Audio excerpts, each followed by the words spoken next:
I'm on a place, on a location called Anawhata Farm, which is on the road to Anawhata Beach, which is just down that way there.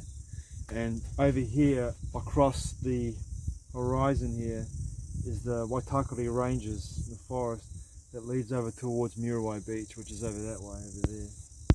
These are the west coast beaches of Auckland, where I grew up as a kid. And I often frequent this road and frequent this site to camp down the end of the road here in my van, Golden Horse, over the last wee while living here in Auckland, ever since I left Maunga Tapiri and how that eventuated out. Man, I'll tell you what, the last 4 weeks have been so hard for me in so many ways. I've had to let go of a lot the last 4 weeks. Really have had to surrender and accept the fact of the life that has presented itself to me and the choices that I made in the last 4 to 5 weeks have brought me to where I am today. But at the same time, the levels of letting go of people from my life, especially as well, who have become small dose people due to the nature of their actions, and have me also letting go of a lover in my life as well, but also maintaining a connection with that lover, because I do adore her and love her with every fibre of my being.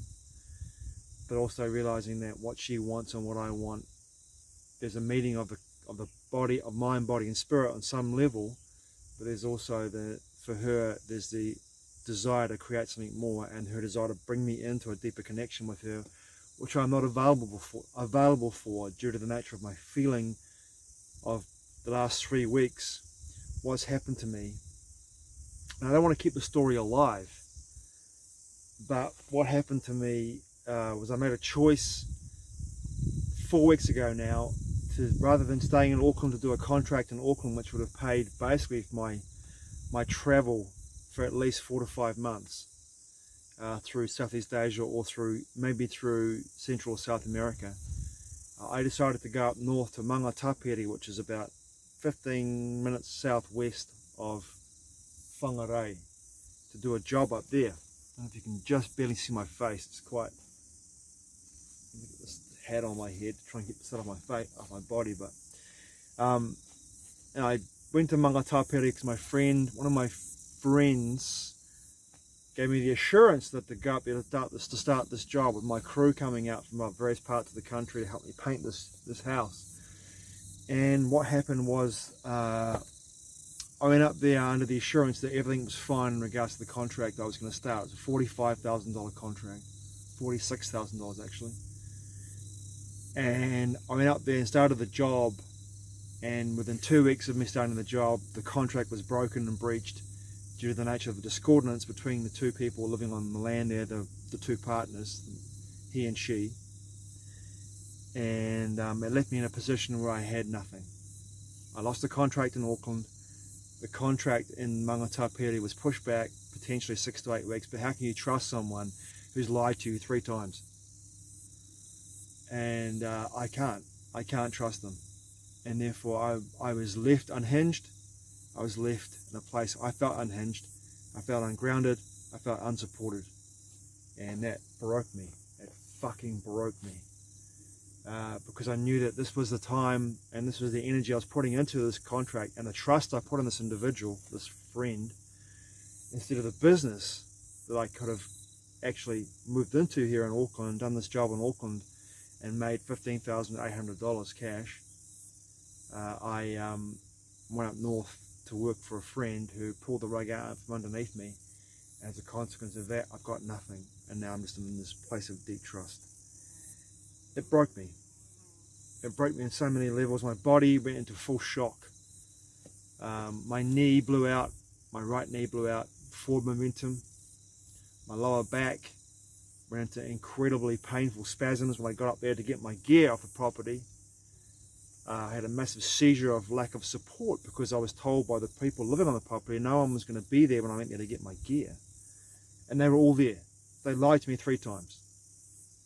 And how do you trust someone that lies to you 3 times? You can't. You can't. And then it becomes, for me, the shock and the reaction of seeing them all on the property at the same time, and they told me they weren't going to be there. so I could just slip in, get my equipment and leave quietly. It was too much for me. My body went into full shock. My lower back went into full spasm. My sciatic nerve in my lower back was seized up. For 2 weeks almost, I've had treatments to help my body to be able to readjust.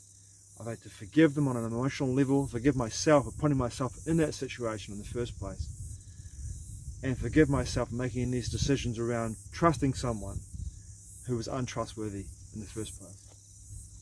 And that's a mirror for me to look back at my own life and my own experiences of how I was that individual many, many years ago. I acted like that with people. That's how I was. It's not who I am today. I act with virtue, honor, a righteousness, knowing that I do the right thing by people and have integrity. All these things are really important, but the fact is that when you are in this space, in my experience, I'm learning this, when you want to be the rising tide that lifts all boats, holy shit, you watch the challenges come into your life. People like the idea of enlightenment. In my experience, enlightenment's fucking hard work, because you are given and you're faced with the reflection of all the things that you do no longer serve you and no longer want to be a part of, and the worst possible behavior you could ever experience, to test you and challenge you if you are ready to have the integrity to step into a place of forgiveness when all you feel is fucking rage and anger, and it's justified due to the nature of being lied to 3 times. And there's also rage at yourself and anger at yourself for making decisions that were based upon you putting people first instead of yourself. Big lessons to learn, right? Big lessons to learn. So I've been working through this bodily work. I've been working through the deeper aspects of my own woundings with a cat called Jason Gilbert here in Auckland, who's amazing, who has so many modalities he works with, including kinesiology, but other forms of deeper modalities around bodily work and body healing, but also way deeper than Psyche, going down to the very essence of where a belief or a pattern or an experience or trauma happened, going to that place, going to the experience, actually in that moment where you're working with them, assimilating with the experience, taking it in or compartmentalizing it in a way that no longer has ability to influence your life, because the nature of the resonance of that experience no longer manifests in your life. And I feel so deeply grateful for this experience, because what it's brought for me has brought me to a place of understanding that this is where I need to be right now, and working with this guy to work through stuff that will allow me to move from that place of understanding that business has to come first when it comes to situations like this. And I have to put myself first rather than other people when it comes to my dreams. Not in a hard, fast way, or my decisions in regards to where I want to move to and what I want to do. Because the whole idea for me was that I was going to work for that time, for that 4 weeks, and make that $15,000 contract, and then go from here in Auckland up to Mangatapere in March. And that would have worked out really well, because my crew and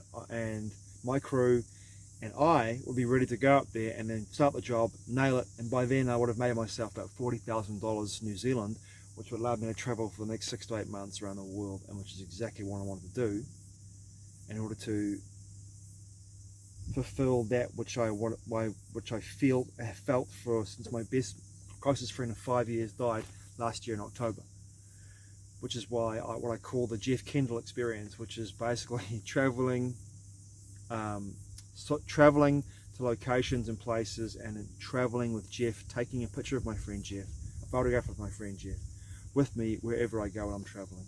Because Jeff was an ardent traveler, an amazing traveler, and traveled to so many countries, over 40 countries. He went to over 40 countries. He traveled a lot, and my intention was to honor that and honor him by taking him with me and traveling in his footsteps. And that was what my intention was this year, is to make that money and then go traveling with Jeff to Central and South America and other parts of the world as well, Africa. Just travel for at least 4 to 5 months. And if I was going to do that, I'd probably go to Central and South America and follow in his footsteps, come back here for another summer, and then go back to Australia, and then go further afield from Australia. That was the intention. And now I'm in a situation where I had to surrender to what is and totally accept my experience of where I'm at in my life. This morning I drove up here from my camping site to where I am right now. And the moment I got here, I felt this intuitive desire to do some card spreads. And I broke down. I broke down and started to cry. For the first time in a long time in my life, I broke down into tears. I was bawling my fucking eyes out. And I needed to release that energy. And there is, in my life experience, I've bawled my fucking eyes out so many times. I've cried my heart out. I've cried out the trauma, the pain, the suffering, the self-inflicted suffering. I've asked for forgiveness from people when I've been someone who had and lacked integrity. You know, I've done all these things in my life. I've been the world-class asshole, and now I'm doing my best to be anything but a world-class asshole. And I'm experiencing world-class asshole behavior from other people. Whether that's my karmic tie, I'm getting my own bullshit, or whether it's just the nature of the fact that I want to be a rising tide that lifts all boats. But I bawled my fucking eyes out this morning because I pulled one of the cards I pulled this morning was the Guardian, was the Guardian Angel card. And I could feel my presence of my friend Jeff when I pulled that card. This is from the Animals and Ancestors deck. I've got it up here, I can show you it. So I can actually find the card as well, eh? Here he is, reaching over the camera. This one, if you can see that. And this light, it's quite bright, isn't it? You can see that, eh? So I pulled the here we go. This card here, if you can see that okay.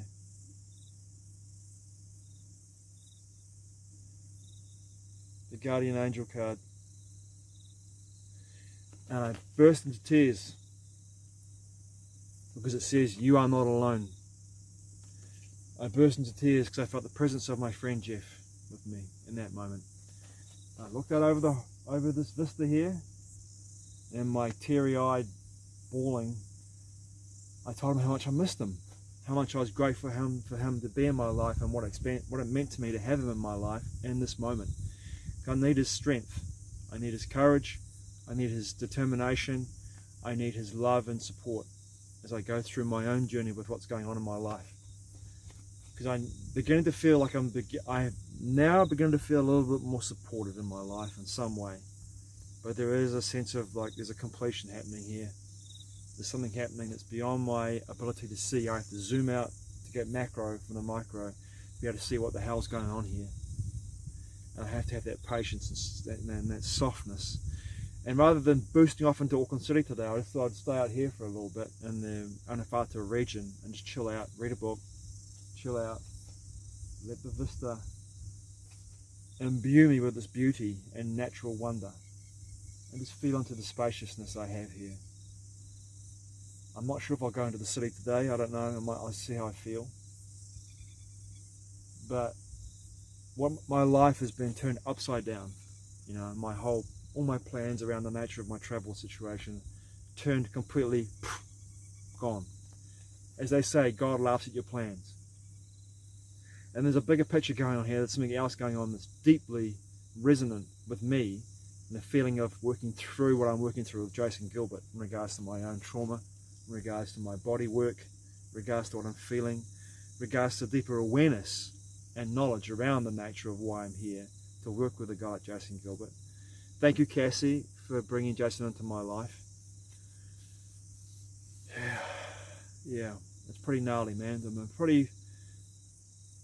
I feel like I'm beginning to get a little bit more grounded, but I still feel as though in some way I'm literally treading water again and I'm in the void. I'm in the void. I've been here before in my life so many times, all over the world, not just here, all over the world. I've been in the void. I've trusted. And there's a deeper resonance that's moving through my body now, body, mind, and spirit. That says to me, you need to pull back and just look at the situation, not with an egotistical sense, but in a way that looks at this experience and says, this is happening for you, not to you. And so it is, and so it is, and so it is, and so it shall be. Thanks for watching, I truly appreciate it. Matewa. This is my life. This is my journey. This is who I am. This is me, the creator of all arcade books. All the books that I've written, they're all available. I'm plugging myself here. They're all available for you to buy, purchase, they're all ebooks at www.ohokebooks.com.